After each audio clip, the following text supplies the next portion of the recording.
After we've talked about the reasons for U.S. involvement in Vietnam, we can also now begin to see that there were many Americans who were very against this war and U.S. involvement in it. We see these protests take many different shapes and many different forms and involved a lot of different people. One of these groups was SDS, or Students for a Democratic Society, founded by Tom Hayden and Al Haber. They advocated for a participatory democracy. The United States is a representative democracy, meaning that we vote for representatives who then vote for us on various matters. A participatory democracy would be where every citizen would have a vote. This clearly would not be feasible for a country the size of the United States. But still, this want reflects the want of many Americans to express their concern over our involvement in Vietnam. We saw teach-ins about the war. This started at the University of Michigan, where professors would teach about the war and they would question Vietnam and question our motives for being involved. We also see picketing at the White House, right outside the White House. This was another way for Americans to show how very unhappy they were with U.S. participation in this war. However, not everyone was against our war effort. In fact, the anti-war movement was so loud that many Americans who were in favor of Vietnam, many who wanted to take democracy and what they believed was a great form of government and a great country and take that to other people, many of them began to say, you know what, we support this war and we don't like all of this anti-war rhetoric that's being spoken all around the United States and getting so much media attention. So we do start to see a backlash against that anti-war view. The Tet Offensive is very important when you talk about the Vietnam War. The Tet is a Vietnamese holiday. So on many holidays, there would be a ceasefire or an agreement that they would not be having any battles during that time. We had at this point over 500,000 or 500,000 American troops in Vietnam at this point.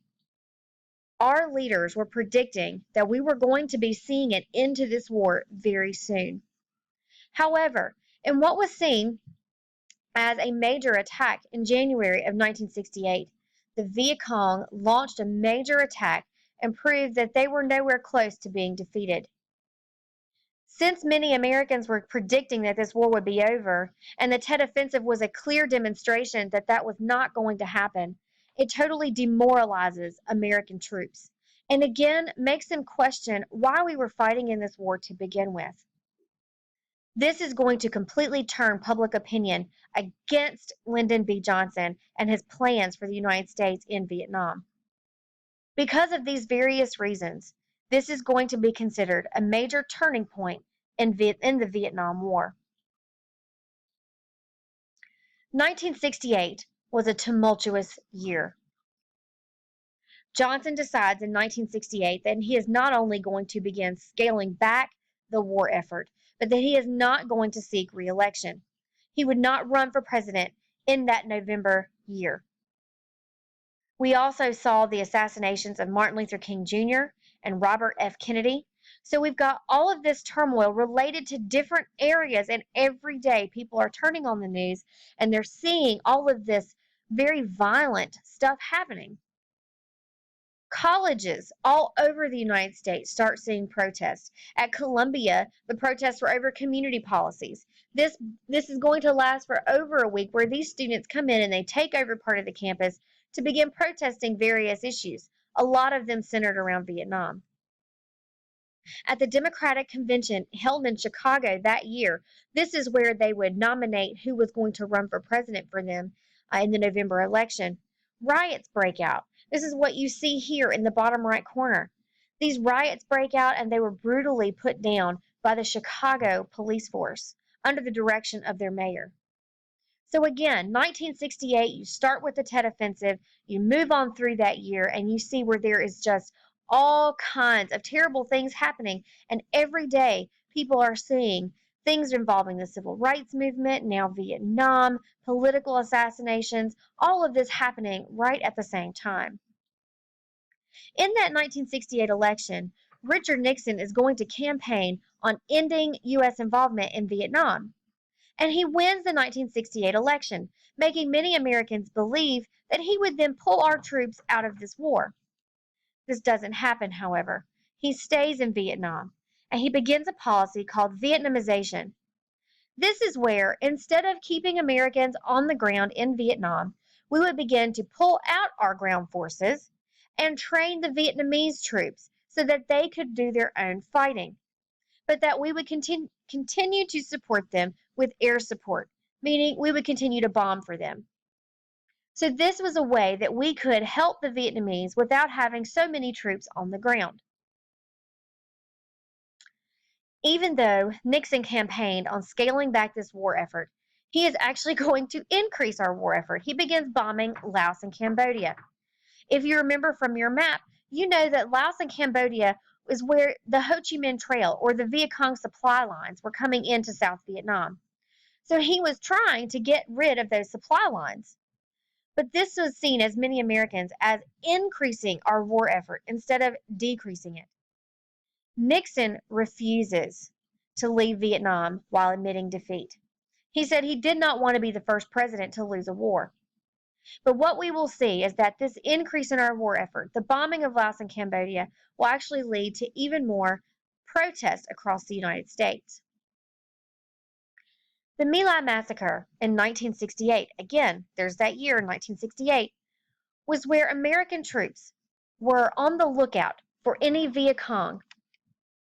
They had been given intel that the Viet Cong were in a little village called My Lai. They get to this village and find that their intel had apparently been wrong. However, their commanding officer, Lieutenant William Calley, who you see here in the top right picture, told them that their intel was good and that anyone left in that village was Viet Cong. All that was actually left, however, were elderly, women, and children, mostly. They opened fire and wound up killing more than 200 innocent civilians. When this comes to light, it was devastating for the Americans. Americans were always supposed to be the good guys, doing the right thing. This clearly did not feel like being the good guys or doing the right thing. At Kent State, we see these protests pop up again over the bombing of Laos and Cambodia. At Kent State in particular, we see college student protesters, unarmed, were going out and protesting. They did burn the ROTC building. When this begins to escalate, the National Guard was called in. At some point during the National Guard being here on this campus, they opened fire into a crowd of unarmed students. They wounded 9 and killed 4 students. At Jackson State, a similar incident occurred where 12 students were wounded, 2 more were killed. Again, this did not sound like something that would happen in the United States, but it did. These were students who were exercising their First Amendment rights and protesting this war, and they were killed for it. The Pentagon Papers were going to be released also shortly after this. These were classified documents that were actually taken from the Pentagon, which is our military headquarters, that showed that there were various presidents going all the way back to Kennedy, including Kennedy and Johnson, that showed that they had actually participated and acted in Vietnam without congressional knowledge or approval. This was a big problem, and again showed that our presidents had lied. Now, obviously, the government does not want these out, so they are going to sue to get them back and to not allow them to print them.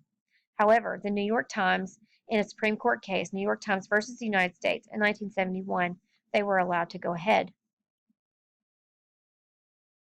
In early 1973, the United States leaves Vietnam. You see here that there were many, many Vietnamese who were desperately trying to get out of the country when we left. The top picture there is the U.S. Embassy and the Vietnamese trying to climb the walls in a desperate attempt to get out. The bottom picture shows how many were trying to be airlifted out of there because they did not want to remain in a country that they were afraid would turn communist. The fall of Saigon happens in 1975. This marks the full-scale invasion of South Vietnam and would eventually end to Vietnam being one united communist country. In the end, 58,000 Americans were killed and another 365,000 were wounded. Unlike veterans from previous wars, say World War II or Korea, these veterans were treated very differently. They were not honored and given parades when they returned home. Instead, they were treated with indifference and a lot of times with cruelty. Because of the war was so unpopular, it was just reflected on these soldiers. Also coming out of this war was the passage of the 26th Amendment. This is really important. Before the passage of the 26th Amendment, you had to be 21 years old to vote. During Vietnam, the argument comes up that a young man could be drafted to fight and die for his country at the age of 18, yet he could not vote. So that with the passage of the 26th Amendment, it lowers the voting age to 18. Now 18-year-olds can vote. We finally have the building of the Vietnam Memorial in 1982. This is going to commemorate the many soldiers who were killed in Vietnam. And it is housed in Washington, D.C. You can go see it there even today. We had around 1.5 million Vietnamese refugees come into the United States fleeing communism. We still have many of those refugees here today. The War Powers Act is another major outcome of this war. If you remember, we actually never declared war in Vietnam. This is where the president, he just asked for very broad powers to send in troops without actually declaring war. What the War Powers Act does is it limits the ability of the president to wage war.